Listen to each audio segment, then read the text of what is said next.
नमस्कार दोस्तों, जय हिंद। बोरिंग डायरी के एक नए एपिसोड में आपका स्वागत है। आशा करता हूँ आप सभी बढ़िया होंगे और आशा करता हूँ आप सभी की दिवाली बढ़िया गई होगी। बीइंग सेड दैट, आज के डिस्कशन का जो टॉपिक रहेगा वो रहेगा भारत के overall beyond visual range missiles के आर्सेनल के बारे में। और हमने काफ़ी समय से जैसे कि सुनते आ रहे हैं कि भारत कई सारे ऑप्शंस कंसिडर कर रहा है, विच इंक्लूड्स इसराइल से स्काई स्टिंग लेना।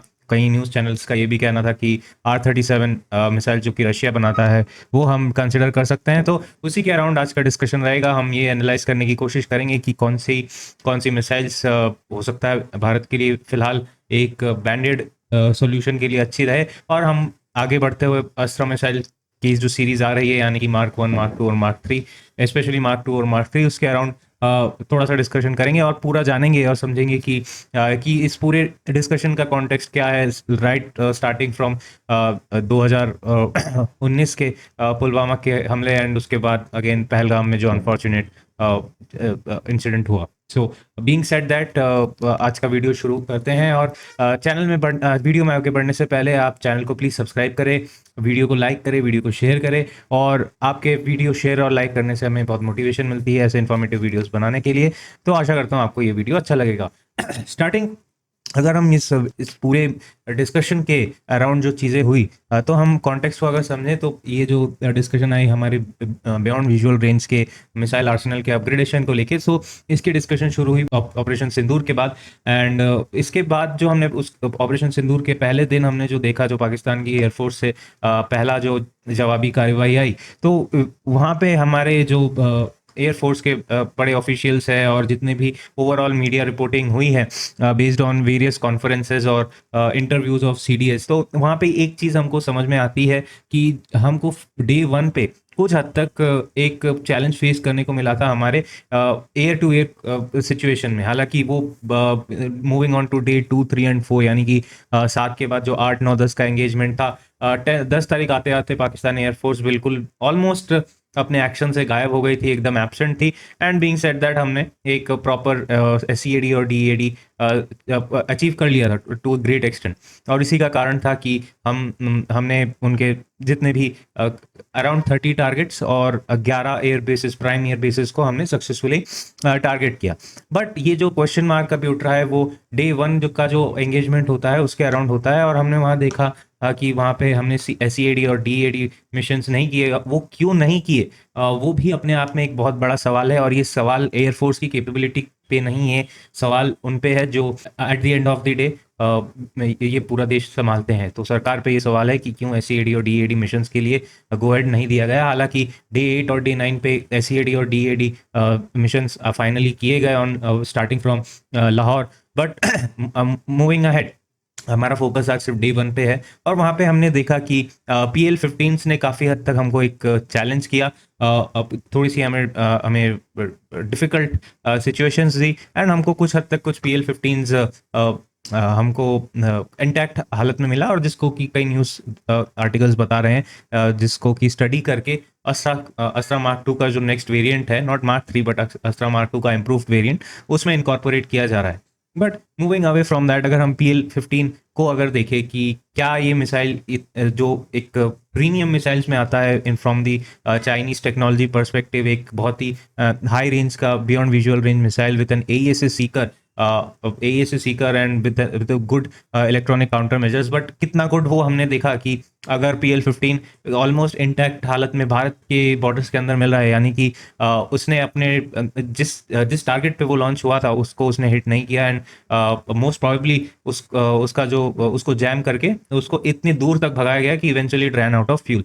सो बीइंग सेड दैट, अगर हम ओवरऑल सिचुएशन को पेंट करें तो हम देखेंगे कि ऑन डे 1 पाकिस्तानी एयरफोर्स ने ऑलमोस्ट सैल्वोस फायर किए थे एक बहुत ही कॉस्टली मिसाइल के, PL-15 और इस तरीके के जो बियॉन्ड विजुअल रेंज के मिसाइल्स होते हैं, जो इतने हाई रेंज के होते हैं और इतने प्रीमियम एवियोनिक्स से एनेबल्ड होते हैं, ये काफ़ी कॉस्टली मिसाइल होते हैं, हाई एंड टेक्नोलॉजीज में आते हैं PL-15 एंड मीटियोर एंड हमारा जो गांडी मिसाइल आएगा। उसके बाद AIM जो AIM-120D जो मिसाइल है, इस कैटेगरी की मिसाइल्स R-37 हुई, जिसके इन सब के बारे में हम डिस्कस करेंगे। ये बहुत ही प्रीमियम कैटेगरी की बियॉन्ड विजुअल रेंज मिसाइल्स है और इनको यूजुअली सैल्वोस में नहीं फायर किया जाता है।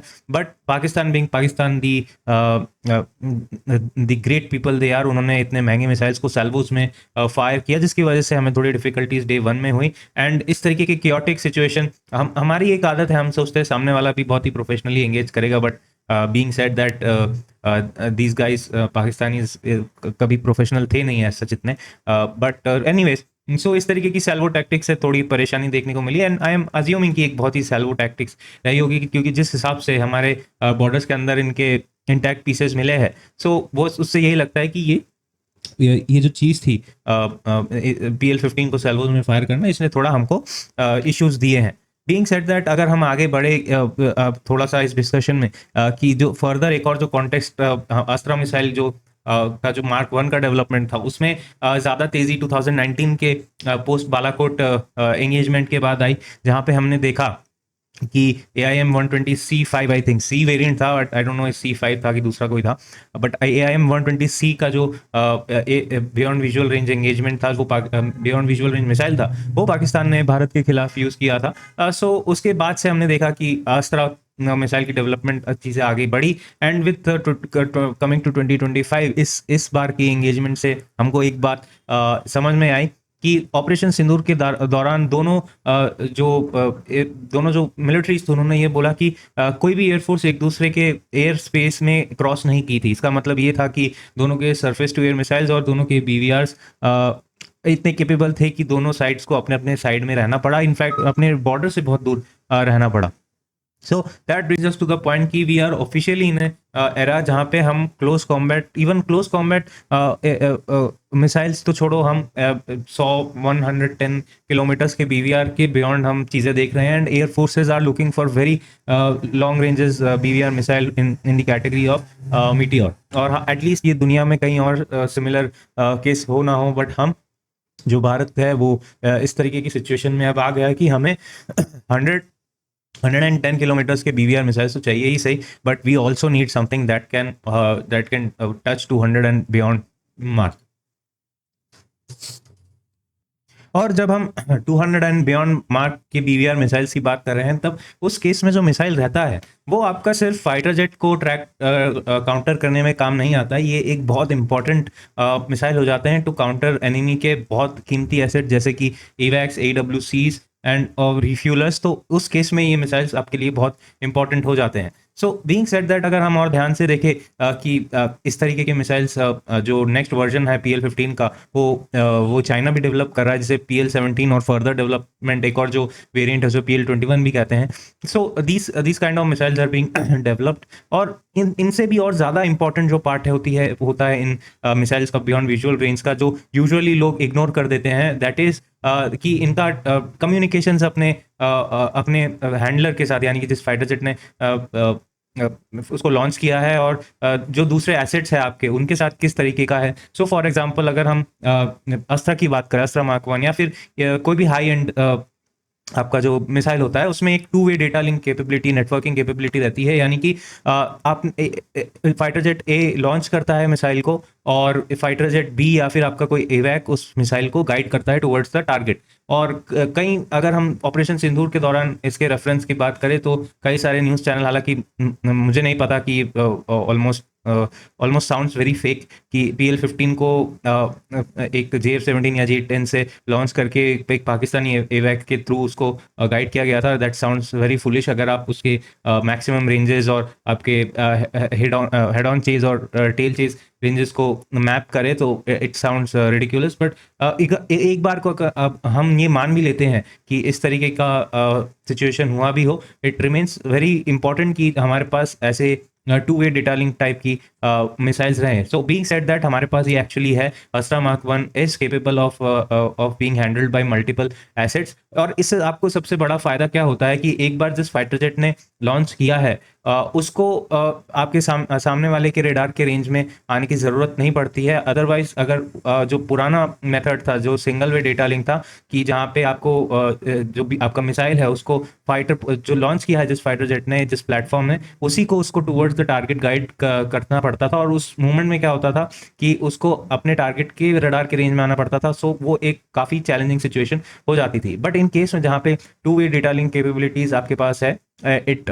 अमाउंट्स कि इट हेल्प्स कि आपका जो लॉन्चिंग प्लेटफॉर्म है वो एक बार मिसाइल लॉन्च करके वहाँ से निकल सकता है, इवेसिव मैन्यूवर कर सकता है।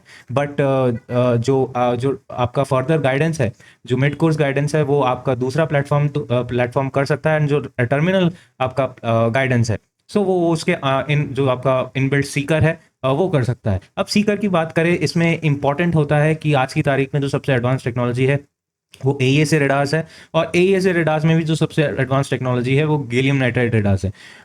आई एम नॉट श्योर कि PL-15 में एलिमेंट कौन सा है, कि वो गैलियम आर्सेनाइड है कि गैलियम नाइट्राइड है, but I am pretty much sure कि जो PL-15 था उसमें एक एईएसए रेडार्स है। और इससे फायदा क्या होता है, उसको जैम करना थोड़ा मुश्किल होता है। But in our case I seen कि हमारे fighter jets have done a good job in jamming those things and out running and out manoeuvring those PL-15। But in any case, अगर आपका जो टेक्नोलॉजी गैलियम आपका जो overall process है manufacturing का वो अगर अच्छा रहे, एंड आपने जो आपका सिस्टम इंटीग्रेशन वो अच्छा रहे, तो इन that case gallium nitride based AESA Sikar को जैम करना बहुत मुश्किल है। और यही हम अस्त्रा मार्क 3 में देखेंगे। मोस्ट प्रोबेबली मार्क 2 में भी आ जाएगा, क्योंकि अस्त्रा मार्क 2 और मार्क 3 दोनों में ही एईएसए सीकर्स आने हैं। So in that case it will be एक तरीके से दुनिया के कंटेम्पररीली एक बहुत ही एडवांस BVR मिसाइल हमको मिलने वाला है नेक्स्ट 1 से 2 साल के अंदर में।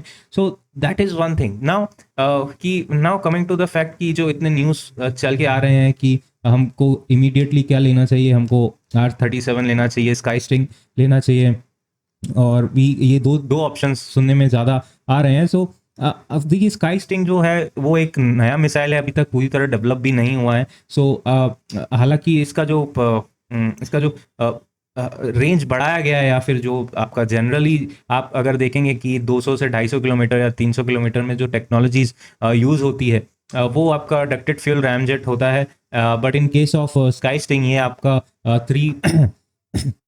आपका 3 पल्स रॉकेट मोटर है, विच थोड़ा सा इंफीरियर होता है कंपेयर टू एक ducted fuel ramjet. And in case of अस्त्रा mark 3 हम बेसिकली उसका एक्चुअल जो इंजीनियरिंग नेम है, जो प्रोजेक्ट का एक्चुअल नाम है, SFDR solid fuel ducted ramjet. So Astra mark 3 हमें एनीवेज एक बहुत ही एडवांस मिसाइल मिलेगा, और वो भी अंडर डेवलपमेंट है। सो रैदर दैन डेवलपिंग दूसरों का technology, we should focus on developing our own technology, और जिसका होमवर्क ऑलरेडी हम कर चुके हैं अस्त्रा मार्क 1, मार्क 2 और मार्क 2 का जो एक्सटेंडेड वर्जन जो आ रहा है उसके रूप में। सो आई डोंट फील कि एक existing foreign under development project को हमको ऐसे गो थ्रू करना चाहिए। But at the end of the day we should be focusing upon more indigenous content, not just content, more indigenisation in terms of R&D, patent holding and overall technology ownership. So technology जब तक आपके पास ownership नहीं रहेगी, तो आप कितना ही manufacture कर ले, आपको कभी भी एक्चुअल में वो लाइफ टाइम में जो टोटल आपको profit, not just profits, in terms of आपको जो टोटल फ्लेक्सिबिलिटी मिलेगी इन टर्म्स ऑफ अपग्रेडेशन, वो आपको एक फॉरेन प्लेटफॉर्म में नहीं मिलेगा। वो सिर्फ आपको indigenously design develop manufacture platform में मिलेगा, जो कि इस केस में अस्त्रा मार्क 2 और मार्क 3 है। सो अगर स्काई स्टिंग की बात करें, it is under development. Astra mark 3 also is under development. अगर डेवलपमेंट वाले ही प्रोजेक्ट्स चूज करने, it's better to go for development of and fund properly, and उसके प्रोजेक्ट को प्रॉपरली मैनेज करके उसको फास्टन अप करना चाहिए। दैट इज द गांडीव और दी अस्त्रा मार्क 3 और दी SFDR प्रोजेक्ट, और इनके 3 नाम हो चुके हैं। एंड फर्दर जो लास्ट ऑप्शन जो R-37M या फिर R-37 मिसाइल जो है, जो रशिया से आता है, जो कि एक्चुअली बैटल प्रूवन है, एंड टू सम एक्सटेंट अच्छा मिसाइल है। बहुत मिक्स्ड रिव्यूज है इसके भी। अगर हमको फॉर एग्जाम्पल एक स्टॉप गैप अरेंजमेंट के रूप में ही देखना पड़े, हम कंसिडर कर सकते हैं, because Meteors are yet to come, क्योंकि कई सारे जो आपके मीडिया रिपोर्ट्स थे, वहाँ पे हमने देखा कि बीटीओस वर एब्सेंट फ्रॉम ऑपरेशन सिंदूर। सो वहाँ पे हो सकता है यूरोप में अपने कंस्ट्रेंट्स हो due to their own domestic situation. तो कुछ बैंडेड सॉल्यूशन के रूप में R37 कंसिडर किए जा सकते हैं, बट हमारा जो लॉन्ग टर्म फोकस रहना चाहिए वो रहना चाहिए अस्त्रा मार्क 2 का जो इम्प्रोवाइज्ड वर्जन है, प्लस जो अस्त्रा मार्क 3 या फिर गांडीव है, coupled with advanced gallium nitride based AESA radar and a two way data link, ताकि एक प्लेटफॉर्म उसको लॉन्च करे और दूसरा प्लेटफॉर्म उसको गाइड कर सके, जिसे कि हम टेक्निकल भाषा में किल चेन टैक्टिक्स कहते हैं। So that will be my assessment of the overall BVR situation in our country की कैसा situation चल रहा है हमारे BVR यानी कि बियॉन्ड विजुअल रेंज मिसाइल्स का जो सिनेरियो है इंडियन एयरफोर्स में। And I think because of Astra missile series हम काफ़ी क्लोज हैं of achieving good advantage vis-a-vis both China and Pakistan in coming 4 to 5 years, क्योंकि अस्त्रा जो है वो next I think 6 to 8 quarters में we are being expected of inducting them. अगर सब ठीक रहा तो 26 एंड या 27 अर्ली 27 तक अस्त्रा मार्क 2 इंडक्ट होना शुरू हो जाएंगे, और पोटेंशियल ऑर्डर साइज भी काफ़ी बड़े हैं, 700 से 800 मिसाइल, और ये भी इनिशियल बैच है। So I think that will be that will be the greatest thing and happening to the Indian Air Force in terms of कि उनकी beyond visual range capabilities enhance करने में। और मीनवाइल अगर लगता है कि कुछ बैंडेड इंपोर्ट्स करने हैं, so we can always consider जो कि होता है battle proven platforms like R37 Sky Sting we can consider, but thing is that it is under development, और काफ़ी हवा बनाया गया था इसको मीडिया में लेके। इट इज़ काफ़ी अच्छा प्लेटफॉर्म है, no doubt about that, but still it is under development. So we should prioritise development of our own platforms rather than की prioritise other platforms that are under development or from foreign origin, क्योंकि foreign origin से आपको इतने ज़्यादा returns नहीं मिलते हैं in terms of IP technology transfer. आपको बस एक ज़्यादा से ज़्यादा आपको एक असेंबली लाइन और स्क्रू ड्राइवर गिरी मिल जाएगा। सो आई थिंक अस्त्रा मार्क 3 के टाइमलाइंस की अगर बात करें, we are expecting it by 2028। So हाँ, 2030 तक we can safely say that we will be having pretty capable indigenously design manufactured product or the entire Astra series in our arsenal, क्योंकि Astra Mark 1 is already being inducted, Mark 2 is around the corner, and we are looking at a timeline of 26, 27 and 28 or 29 तक Astra Mark 3 will be under service. So that will be a great thing to have. So आपको क्या लगता है इस situation के बारे में, आप मुझे ज़रूर बताएं। आपको क्या लगता है हमको कौन से BVR मिसाइल्स कंसिडर करने चाहिए for Indian air force based on the merits of the argument, कि हमें R37 as a stop gap लेना चाहिए, कि Sky Sting as a stop gap लेना चाहिए, और लॉन्ग टर्म में अस्त्रा मार्क 1 और मार्क 2 और मार्क 3 जैसा भी है उनको हम कहाँ यूज़ कर सकते हैं, किन किन नए प्लेटफॉर्म्स पर यूज़ कर सकते हैं, like LCA mark 1, mark 1A, mark 2, और इंटीग्रेशन जो दूसरे फॉरेन प्लेटफॉर्म्स के साथ हो सकता है, इनके बारे में आप ज़रूर डिस्कस करें। उसके बारे में हालांकि मैं एक अलग से वीडियो बनाऊंगा कि क्यों हमेशा ये जो ओवरऑल सिचुएशन होती है इंटीग्रेशन की मेसी हो जाती है। तो ये एक अलग वीडियो में हम ज़रूर डिस्कस करेंगे। तब तक के लिए धन्यवाद, जय हिंद, नेक्स्ट टाइम के लिए बाय बाय।